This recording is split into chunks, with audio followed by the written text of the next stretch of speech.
Cover নেবেন। তুমি cover নিচ্ছি? হ্যাঁ, প্রথমে কভার নেবেন 2টা 3টা বা 4টা নেন। পানি ছিল, পানি ওটা বাদ দিয়ে দেন। আচ্ছা, সমস্যা নেই, পজিটিভ হয়ে যাবে। প্রথমে কি করতে হবে? ডিস্টিলেশন 10 করতে হবে। প্রথমে কভার নিয়ে ডিস্টিল ওয়াটার দিয়ে ওয়াশ করতেছি। ডিস্টিল ওয়াটার দিচ্ছি, 3 টাইমস ওয়াশ করব। মাইক্রোফোন তো হবে নাকি? এই এত দূর থেকে আমার বাড়িতে এই এত বড় প্রসিডিউর আসবে বলতে এটাই করতে হবে। এটাই সহজ। না না, এটা আসবে না। হ্যাঁ, এটা পরীক্ষাতে এইভাবে যেভাবে দেখতেছেন এভাবে করতে হবে। কই কভার আর কোনটা নিলাম? হ্যাঁ, কভার প্রথমে ডিস্টিলেট করবেন, তারপর নাম তো লেখা নেই। 1:4 ম্যাট্রিক আছে। 1:4 কিভাবে আসবো? কতটুকু? এটা নিয়ে ওয়াশ করার জন্য করাই আছে, কিন্তু 1:4 ওখানে করাই আছে। আমি এটা ফেলি ওয়াশ করি। দেন সমস্যা নেই, করা আছে। ঢাল দেখাবো। তারপর আবার কিছু মনে লাগলো ভাই, জিনিসটা দিয়ে দিন, তাহলে হিট হতে থাকবে, একটু তাড়াতাড়ি হয়ে যাবে। আবার ডিস্টিল ওয়াটার দিলাম না, আবার ডিস্টিল ওয়াটার দিয়ে ওয়াশ করে ফেলি।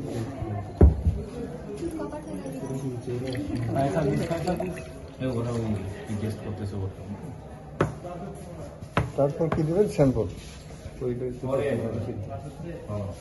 Sample positive sample, positive sample. Positive sample. কি দিলাম এটা? এটা হচ্ছে নেগেটিভ স্যাম্পল। একটা আর্সেন দুইটাই পজিটিভ। আর্সেনিক একটা মাত্রা দুইটাই পজিটিভ স্যাম্পল। স্যার তো বললেই স্যাম্পল তো কতটুকু নিতে বলছে? 10 মিনিট না? পরীক্ষায় তো 1.5 থেকে 3 গুণ হাইড্রোক্লোরিক অ্যাসিড। স্যাম্পল দেওয়ার পর কত টাইম লাগবে? তখন বয়লিং হিট দিতে হবে। বলো কত স্যাম্পল প্রিপারেশন স্যাম্পল স্যাম্পল করতে হবে। ফিল্টার দিতে হবে নাকি লিকুইড দিতে হবে? তাহলে টেস্ট করব। কিন্তু বসায় এমএস করলাম, তখন আমরা হিট দেব। এমএস না করে বয়েল করবেন।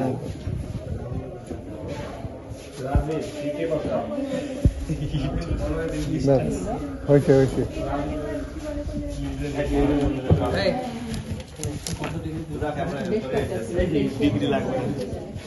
তো আমরা হচ্ছে এখানে হিট দেওয়া আছে, তো আমরা হচ্ছে ধোয়ার পরে একটার মধ্যে হচ্ছে আমরা এই যে স্যাম্পল, দুটার মধ্যে স্যাম্পল নিয়েছিলাম, পজিটিভ স্যাম্পল, একটাতে মার্কারি একটাতে আর্সেনিক।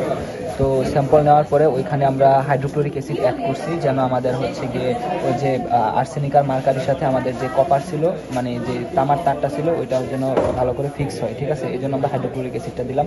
এখন দিয়ে আমরা এটাকে হচ্ছে এই যে হিট দিতেছি। ঠিক আছে, তো হিট দিয়ে আমরা পরে কিছুক্ষণ হিট দেওয়ার পরে যখন এটা বয়লিং হবে বা মানে হচ্ছে উতরাবে আর কি, তো ওইটা উতরানোর পরে তখন হইতেছে আমরা এটাকে তুলে নিব, তুলে নিয়ে তারপরে ঠান্ডা করব। ঠিক আছে, ওইটা ঠান্ডা করবো কেন? ভালো করে যেন আরো ফিক্স হয়। ঠিক আছে, আমাদের এখানে গরম হয়ে গেছে, বল পরে কিছু বলবো।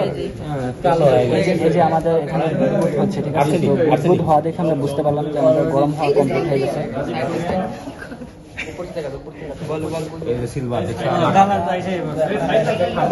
ঠান্ডা করবো কারণ এখানে আমরা ঠান্ডা করবো কেন? যেন হচ্ছে আমাদের এই যে ভালো করে ফিক্স হয় আর কি, যে আর্সেনিকটার সাথে আমাদের মার্কারিটা যেন ভালো করে মার্কারি বা হচ্ছে মানে কপারটার সাথে আর্সেনিকের মার্কারি যেন ভালো করে ফিক্স হয় আর কি। তো এই জন্য আমরা এখানে ঠান্ডা করবো।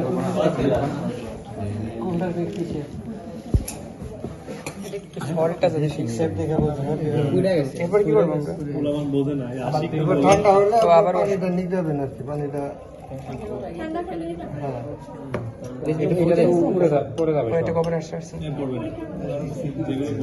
এটা গ্রে হয়ে গেছে, একটা মার্কারি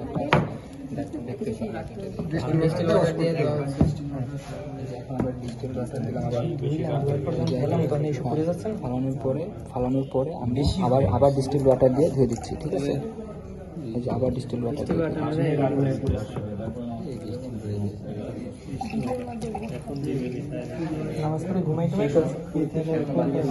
তারপর কি করতে হবে?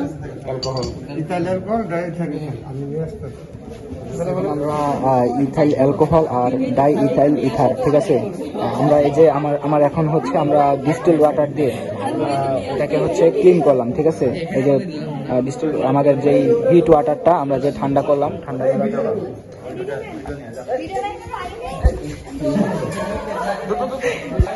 কি নিতেছি আমরা করার পরে দেন হচ্ছে এই যে পানি দিয়ে একবার ধুলাম, পানি দিয়ে ধোয়ার পরে এখন আমরা একবার হচ্ছে এই ইথাইল অ্যালকোহল দিয়ে ধুবো। পানি দেবে ডিস্টিল ওয়াটার।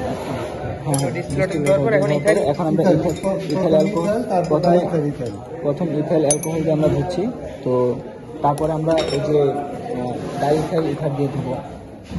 তো এই যে আমাদের মোটামুটি 10 আমরা পানিটা ফালাই দিলাম, ইথাইল অ্যালকোহল ফালাই দিলাম। এখন আমরা ডাই ইথাইল ইথার দিব। আচ্ছা, এইটার পিনটা এরকম সাদা, বাট এইটা এরকম কালো হয়ে গেছে। পুরো গেছে। ওই যে একটাতে আমরা দিছিলাম আর্সেনিক আর একটাতে দিছিলাম মার্কারি। এবার ডাইইথাইল ডাইইথাইল দিলাম।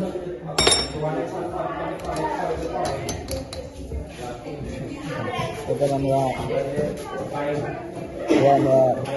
ফেলা দিচ্ছি।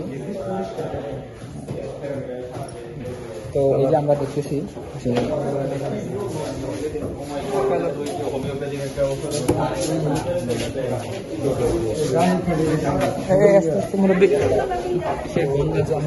যে একটার মধ্যে আমাদের কপারের কালার চেঞ্জ হয়েছে, যে একটাতে আমাদের সাদাই আছে আর আরেকটার মধ্যে হচ্ছে আমাদের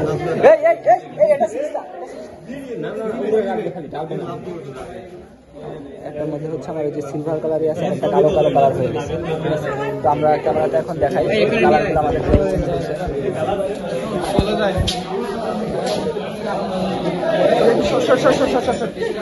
এই ভিডিও জন্য সাথে কন্ট্রোল রাখতে হয়, কালার নাকি চেঞ্জ হয় না। এই যে আমাদের কালো কালার হয়ে গেছে আর আরেকটা হচ্ছে আমাদের সিলভার কালারই আছে।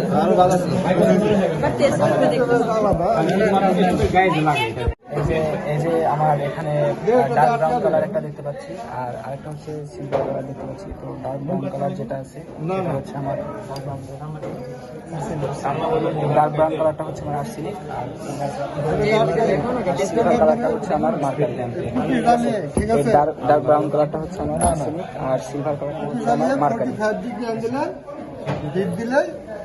এটার শেপটা এখানে জমবে না, এটা তো ভিজা থাকবে। এই কারণে এখানে এসে বাধাপ্রাপ্ত হলে এখানে এসে আবার তারপর এটা মাইক্রোস্কোপের নিচে দেখবে।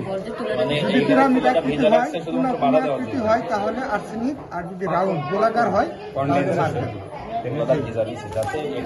এটা পরে আরেক সময় হয়তো স্পেশাল ক্লাস নিতে পারে। তারপর ওইটা এরকম আমরা ফিটিং করে রাখবো। এখন এটা বাস করতে করতে আপনার 1.5-2 ঘন্টা চলে যাবে এটা করতে করতে, বুঝতে পারলেন? এই জন্য না, পরীক্ষা এটা আসবে না, থাকে না। মানে আমাদের এতটুকু পর্যন্ত শুধু কালার চেঞ্জ পর্যন্ত, মানে পরীক্ষায় শুধু আমাদের কালার চেঞ্জ পর্যন্ত, ঠিক আছে। তো এরপরে হচ্ছে আমরা টেস্ট টিউবে নিয়ে আমরা হচ্ছে আগুনে ওই যে কত অ্যাঙ্গেল করে 45 ডিগ্রি অ্যাঙ্গেল করে আমরা এই যে এটাকে আমরা হিট দেবো, ঠিক আছে। হ্যাঁ, প্রলেপ ওটা আপনারা দেখবেন যখন ভাই। আলাদা।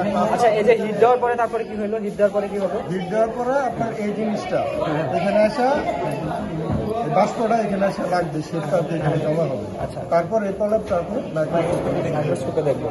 তারপরে মাইক্রোস্কোপে দেখে আমরা কি বুঝতে পারবো? যদি আপনার পিরামিড আকৃতি হয়, কোনাকুনি আকৃতি হয় তাহলে আর্সেনিক, আর যদি রাউন্ড গোলাকার আকৃতি হয় তাহলে মার্কারি। পিরামিড হলে আর্সেনিক আর রাউন্ড গোলাকার হলে মার্কারি। মাইক্রোস্কোপের নিচে